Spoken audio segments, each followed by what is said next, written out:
Hello दोस्तों, एक बार फिर से आप सबका मेरे इस यूट्यूब चैनल पर स्वागत है। आज हम एक नए टॉपिक के बारे में डिस्कस करेंगे।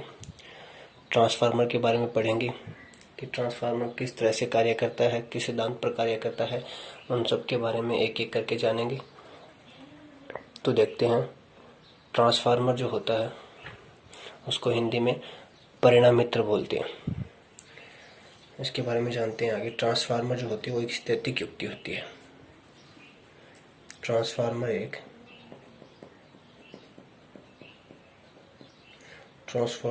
स्थैतिक युक्ति होती है। स्थैतिक युक्ति होती है। ट्रांसफार्मर को एक स्टैटिक डिवाइस बोलते हैं। स्टैटिक डिवाइस किस तरह से बोलते हैं, किस कारण बोलते हैं? क्योंकि ट्रांसफार्मर के अंदर कोई भी घूर्णीय भाग नहीं होता, घूमने वाला कोई भी पार्ट नहीं होता ट्रांसफार्मर के अंदर। इसलिए ट्रांसफार्मर को एक स्थैतिक युक्ति कहते हैं, एक स्थिर युक्ति कहते हैं। अब आगे देखते हैं ट्रांसफार्मर किस कारण उपयोग किया जाता है, ट्रांसफार्मर का कार्य क्या है। तो ट्रांसफार्मर जो होता है वो वैद्युतिक ऊर्जा का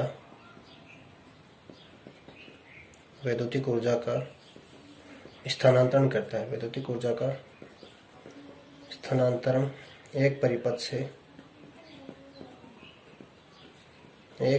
से दूसरे परिपथ में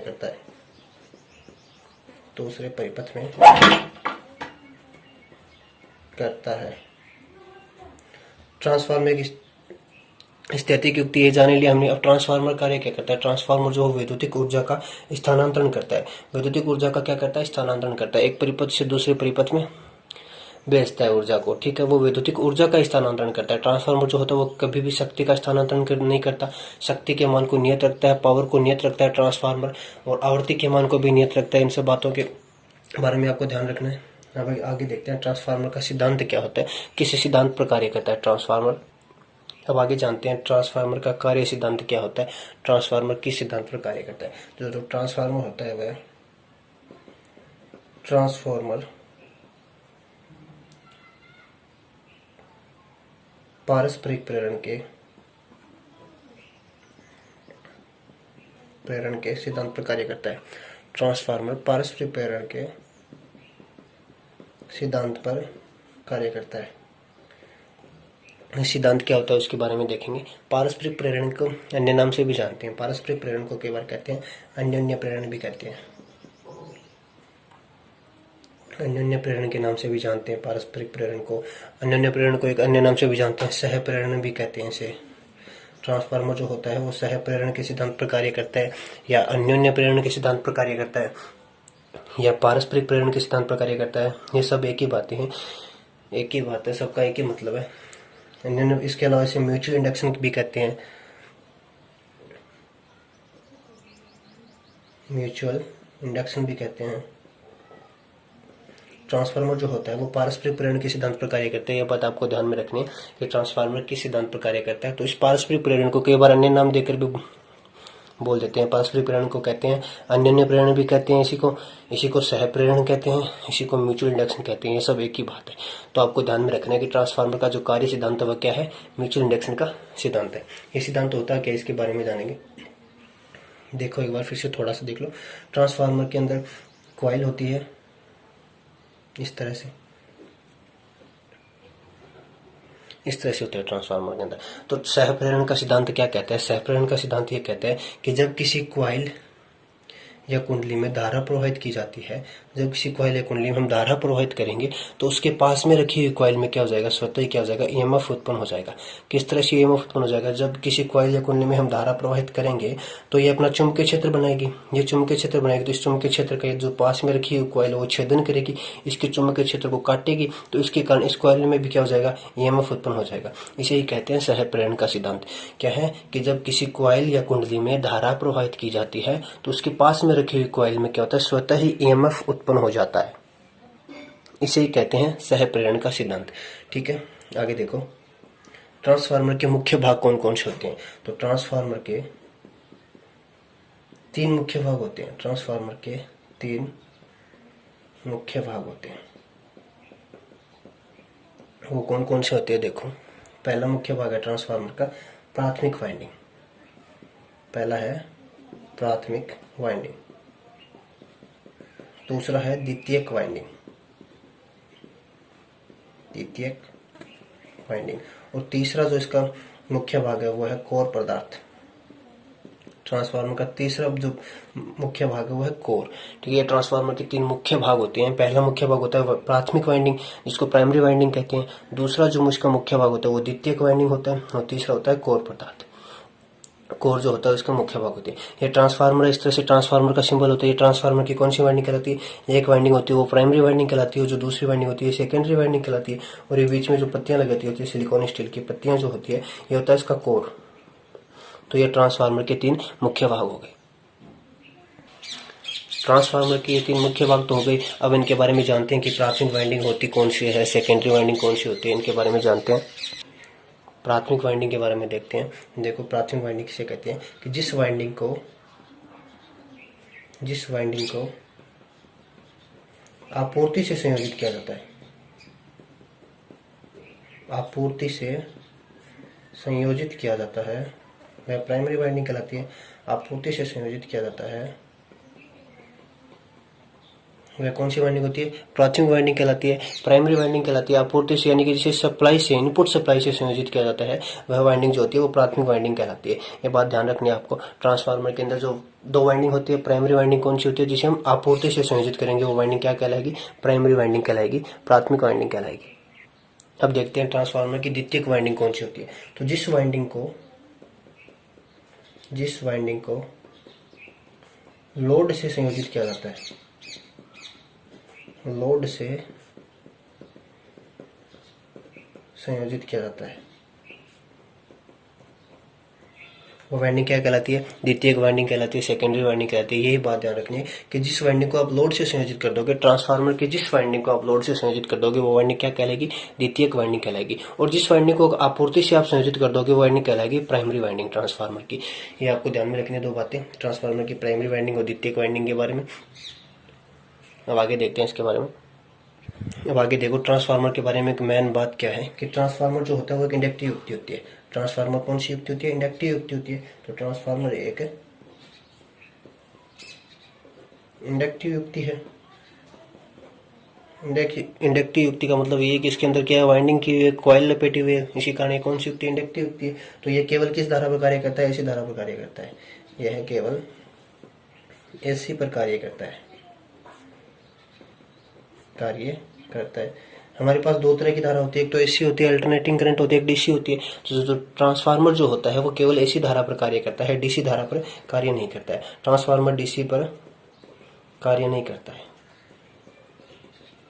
ये बात ध्यान में रखनी है आपको। ट्रांसफार्मर जो होता है वो केवल और केवल एसी धारा पर कार्य करता है। कई बार प्रश्न पूछ लेता है कि ट्रांसफार्मर कौन सी धारा पर कार्य करता है? तो ट्रांसफार्मर अल्टरनेटिंग करंट पर कार्य करता है, डीसी धारा पर कार्य नहीं करता है। अब कैसे कार्य करता है? एसी पर और डीसी पर क्यों नहीं करता है, इसके बारे में जानते हैं।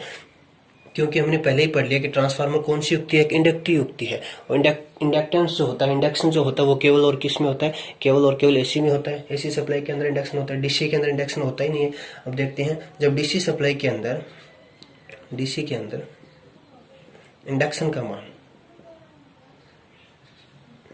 मान जो होता है, इंडक्शन जो प्रेरण होता है वो प्रेरण का मान 0 हो जाएगा। प्रेरण का मान क्या हो जाएगा? डीसी के अंदर 0 हो जाता है, क्योंकि डीसी जो धारा होती है वो केवल सीधी एक रेखा में गमन करती है, सीधी दिशा में गमन करती है। ठीक है, जिसका मान और दिशा क्या होती है? नियत होती है, वो डीसी धारा होती है। तो इसके अंदर जब कॉइल के अंदर डीसी सप्लाई प्रवाहित करेंगे तो वो एक सीधी दिशा के अंदर गमन करेगी, तो इसका जो इंडक्शन है वो होगा ही नहीं, 0 हो जाएगा इसका इंडक्शन। तो इसका इंडक्शन 0 होने के कारण जिसका जो इंडक्टिव रिएक्टेंस है, जो एक्सएल का मान है वो भी 0 हो जाएगा। एक्सएल का मान 0 होने के कारण इसका जो टोटल प्रतिरोध आएगा वो भी क्या हो जाएगा? 0 हो जाएगा। जब डीसी सप्लाई के अंदर किसी कॉइल में हम धारा प्रवाहित करेंगे तो उसका प्रतिरोध का मान 0 हो जाने के कारण उसमें धारा क्या प्रवाहित होगी? उच्च प्रवाहित होगी, उच्च धारा प्रवाहित होगी, जिसके कारण ट्रांसफार्मर में जो ऊष्मा जो उत्पन्न होगी इसकी वाइंडिंग में वो भी क्या होगी? उच्च ऊष्मा उत्पन्न होगी, जिसके कारण ट्रांसफार्मर क्या हो जाएगा? जल जाएगा। ये बात समझ में आ गई? एक बार फिर से देख लो कि जब ट्रांसफार्मर जो होता है वो केवल और केवल एसी धारा पर कार्य करता है, डीसी पर कार्य नहीं करता है। डीसी पर कार्य कैसे नहीं करता है? क्योंकि डीसी के अंदर क्या नहीं होता, प्रेरण नहीं होता। इंडक्शन का मान क्या होता है? शून्य होता है। और जब किसी कॉइल में हम धारा प्रवाहित करेंगे, उसमें इंडक्शन शून्य हो जाएगा तो उसका प्रतिरोध भी शून्य हो जाएगा। और आप सबको पता है कि जिस चीज का प्रतिरोध कम होता है या शून्य होता है, वहां धारा जो होती है वो अधिक प्रवाहित होती है, उच्च प्रवाहित होती है। और जब किसी वाइंडिंग में धारा उच्च प्रवाहित होगी तो उस वाइंडिंग में उष्मा का मान भी क्या हो जाएगा, हीट का मान भी क्या होगा, उच्च होगा, जिसके कारण वाइंडिंग क्या हो जाएगी, अधिक गर्म होगी और गर्म होने के पश्चात जल जाएगी वाइंडिंग। ठीक है, तो इस तरह से जो ट्रांसफार्मर होता है वो डीसी पर कार्य नहीं करता है। अब आगे देखो, ट्रांसफार्मर की जो प्राइमरी वाइंडिंग होती है और जो सेकेंडरी वाइंडिंग होती है, ट्रांसफार्मर की प्राइमरी व सेकेंडरी वाइंडिंग के मध्य अनंत प्रतिरोध होता है। अनंत प्रतिरोध होता है। ये बात भी ध्यान में रखनी है आपको। मेन मोस्ट बात है, क्वेश्चन बनता है कि जब ट्रांसफार्मर की जो प्राइमरी वाइंडिंग होती है और जो सेकेंडरी वाइंडिंग होती है उनके मध्य प्रतिरोध का मान कितना होता है, तो कितना बोलोगे आप? अनंत बताओगे। ठीक है, अनंत कैसे होता है देख लो एक बार।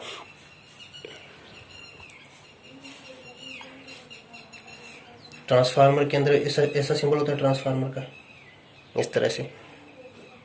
ये ट्रांसफार्मर की कोर होती है। ट्रांसफार्मर में दो वाइंडिंग होती है, एक प्राइमरी वाइंडिंग होती है, एक सेकेंडरी वाइंडिंग होती है। तो हमारा प्रश्न क्या है कि ट्रांसफार्मर की प्राइमरी और जो सेकेंडरी वाइंडिंग है उसके मध्य प्रतिरोध कितना होगा? तो हम कहते हैं अनंत होगा। किस तरह से अनंत होगा कि जब ये प्राइमरी वाइंडिंग है, ये प्राइमरी वाइंडिंग है, ये सेकेंडरी वाइंडिंग है, ये एक दूसरे से क्या है, जुड़ी हुई नहीं है ना, एक दूसरे से पृथक है, अलग अलग है। तो जब दो वाइंडिंग एक दूसरे से अलग अलग है तो उनके मध्य जो प्रतिरोध का मान वो क्या हो जाएगा, अनंत हो जाएगा ना। एक दूसरे से जुड़ी हुई नहीं है, जुड़ी हुई नहीं यानी कि ओपन सर्किट है। ओपन सर्किट है जहाँ खुला परिपथ होता है वहाँ प्रतिरोध का मान क्या होता है, आर का मान क्या होता है, उच्च होता है या अनंत होता है। ये बात ध्यान रखनी है आपको कि ट्रांसफार्मर की प्राइमरी और सेकेंडरी वाइंडिंग के मध्य हमेशा कितना प्रतिरोध होता है, अनंत प्रतिरोध होता है। अब आगे देखो, एक बात और इसके बारे में मोस्ट है कि ट्रांसफार्मर की जो प्राइमरी और सेकेंडरी वाइंडिंग होती है, प्राथमिक व द्वितीयक वाइंडिंग चुंबकीय रूप से जुड़ी होती है। किस रूप से जुड़ी होती है? चुंबकीय रूप से जुड़ी होती है। ट्रांसफार्मर की जो दोनों वाइंडिंग होती है वो किस रूप से जुड़ी होती है? चुंबकीय रूप से जुड़ी होती है। और किस तरह से जुड़ी होती है वो देख लो। हमने कहा ट्रांसफार्मर की दोनों वाइंडिंगों के मध्य प्रतिरोध कितना होता है, अनंत होता है। किस तरह अनंत होता है कि उनके मध्य जो वाइंडिंग होती है वो जुड़ी नहीं होती है। और अभी यहाँ पे कह रहे हैं जो वाइंडिंग होती है वो चुंबकीय रूप से जुड़ी होती है। तो किस तरह से जुड़ी होती है वो देख लो। ये ट्रांसफार्मर है अपना, ये ट्रांसफार्मर हो गया। अब ट्रांसफार्मर की ये प्राइमरी वाइंडिंग है, ये सेकेंडरी वाइंडिंग है। इन दोनों के मध्य प्रतिरोध का मान तो कितना हो गया, अनंत हो गया। अब ये जुड़ी हुई कैसी है? जब प्राइमरी वाइंडिंग के अंदर हम सप्लाई देंगे, धारा प्रवाहित करवाएंगे तो ये वाइंडिंग अपना चुंबकीय क्षेत्र बनाएगी। चुंबकीय क्षेत्र बनाएगी तो इसके चुंबकीय क्षेत्र को ये दूसरी वाइंडिंग काटेगी, तो ये एक दूसरे से जुड़ गई ना चुंबकीय रूप से। ठीक है, इस तरह से जो ट्रांसफार्मर की जो दोनों वाइंडिंग होती है, प्राइमरी और सेकेंडरी, वो एक दूसरे से चुंबकीय रूप से जुड़ी होती है। ये प्रश्न बनता है, ध्यान रखना आपको। अब आगे देखते हैं, ट्रांसफार्मर के गुणों के बारे में जानते हैं कि एक ट्रांसफार्मर के गुण क्या क्या हो सकते हैं। ठीक है, तो ट्रांसफार्मर का सबसे पहला गुण और सबसे अच्छा गुण है सर्वाधिक दक्षता होती है। ट्रांसफार्मर की जो दक्षता होती है वो सर्वाधिक होती है, सर्वाधिक दक्षता होती है। अन्य मशीनों की अपेक्षा जो ट्रांसफार्मर होता है उसकी दक्षता क्या होती है, सर्वाधिक होती है। अब कितनी होती है वो देखो, 92 से लेकर के 98% तक हो सकती है ट्रांसफार्मर की दक्षता। एक ट्रांसफार्मर की जो दक्षता है वो 92 से लेकर के 98% तक हो सकती है। और इतनी उच्च दक्षता किसी भी मशीन की नहीं होती, केवल और केवल ट्रांसफार्मर की होती है। और इसका कारण क्या है? इसका कारण ये है कि ट्रांसफार्मर के अंदर कोई भी घूमने वाला भाग नहीं होता, वो एक स्थैतिक युक्ति है। इसी कारण इसकी जो दक्षता होती है वो सर्वाधिक होती है। ये ट्रांसफार्मर का एक गुण हो गया। अब ट्रांसफार्मर का दूसरा गुण कौन सा होता है वो देखते हैं। उच्च वोल्टेज पर कार्य करने के योग्य होता है ट्रांसफार्मर। उच्च वोल्टेज पर कार्य करने के योग्य ट्रांसफार्मर जो होता है वो उच्च वोल्टेज पर कार्य कर सकता है अन्य मशीनों की अपेक्षा। और जो मशीनें होती हैं बड़ी बड़ी, वो ट्रांसफार्मर के जितना उच्च वोल्टेज पर कार्य नहीं कर सकती। तो ट्रांसफार्मर जो होता है वो अत्यधिक वोल्टेज पर कार्य कर ट्रांसफार्मर जो होता है वो अत्यधिक वोल्टेज पर कार्य करता है। उच्च वोल्टेज का मतलब ये कि ट्रांसफार्मर जो होता है, आप सबने देखा ही है कि हम एसी के मान को उच्च करते हैं तो ट्रांसफार्मर द्वारा करते हैं। तो ट्रांसफार्मर जो होता है वो उच्च वोल्टेज पर कार्य करता है। तो ये भी ट्रांसफार्मर का एक गुण हो गया। अब अगला गुण देखते हैं ट्रांसफार्मर का, कम अनुरक्षण होता है। ट्रांसफार्मर जो होता है वो कम अनुरक्षण होता है। ट्रांसफार्मर में क्या है, अनुरक्षण का मतलब क्या है, रख रखाव। रख रखाव ऐसे जैसे ट्रांसफार्मर हमारे लगे होते हैं, गाँवों में लगे होते हैं वितरण ट्रांसफार्मर, उन्हें देखभाल की बहुत कम जरूरत होती है। तो ये भी एक ट्रांसफार्मर का गुण हो गया कि ट्रांसफार्मर की देखभाल क्या कम करनी पड़ती है अन्य मशीनों की अपेक्षा। तो एक अच्छा गुण है ट्रांसफार्मर का। अगला गुण देखते हैं ट्रांसफार्मर का, एसी को घटाना बढ़ाना आसान हो जाता है, आसान व सस्ता है। ये भी ट्रांसफार्मर का गुण है कि एसी जो सप्लाई है उसको घटा सकते हैं आसानी से बढ़ा सकते हैं। एसी के मान को कम भी किया जा सकता है, ट्रांसफार्मर द्वारा बढ़ाया भी जा सकता है, और ये आसान है और सस्ता भी है। तो ये भी एक ट्रांसफार्मर का गुण हो गया। डीसी की अपेक्षा एसी के मान को हम क्या कर सकते हैं, आसानी से घटा सकते हैं और बढ़ा सकते हैं। अगला जो गुण है ट्रांसफार्मर का वो देखो कि पारेषण जो लाइनें होती है, पारेषण लाइनों में हुए वोल्टेज ड्रॉप को सरलता से पूरा किया जा सकता है, सरलता से पूरा किया जा सकता है। ट्रांसफार्मर द्वारा जो पारेषण लाइनें होती है उनमें जो वोल्टेज ड्रॉप होता है, वोल्टेज ड्रॉप से मतलब ये है कि जब पारेषण लाइनों को जो विद्युत का ऐसी सप्लाई का लंबी दूरी तक पारेषण किया जाता है उत्पादन के बाद, तो वहाँ क्या होता है, लंबी दूरी के कारण उसमें वोल्टेज का मान कम हो जाता है, वोल्टेज ड्रॉप हो जाता है। उस वोल्टेज ड्रॉप को पूरा करने के लिए हम किसका प्रयोग करते हैं, ट्रांसफार्मर का प्रयोग करते हैं। तो ये भी एक ट्रांसफार्मर का अच्छा गुण है कि जब पारेषण लाइनों में जो वोल्टेज ड्रॉप हो जाता है तो ट्रांसफार्मर से सरलता से हम क्या कर सकते हैं, उस वोल्टेज ड्रॉप को पूरा कर सकते हैं। तो ये सभी ट्रांसफार्मर के गुण हो गए। तो आज हमने ट्रांसफार्मर के गुणों के बारे में पढ़ा, ट्रांसफार्मर के बारे में पढ़ा कि किस सिद्धांत पर कार्य करता है, ट्रांसफार्मर के मुख्य भाग कौन कौन से होते हैं, उन सब बातों के बारे में एक एक करके जाना हमने। ठीक है, इन सब बातों के अगर कोई भी बात समझ में ना आई हो तो दोबारा से पूछ लेना। ठीक है दोस्तों, आज के लिए इतना ही है और इसके बारे में अगले वीडियो में डिस्कस करेंगे।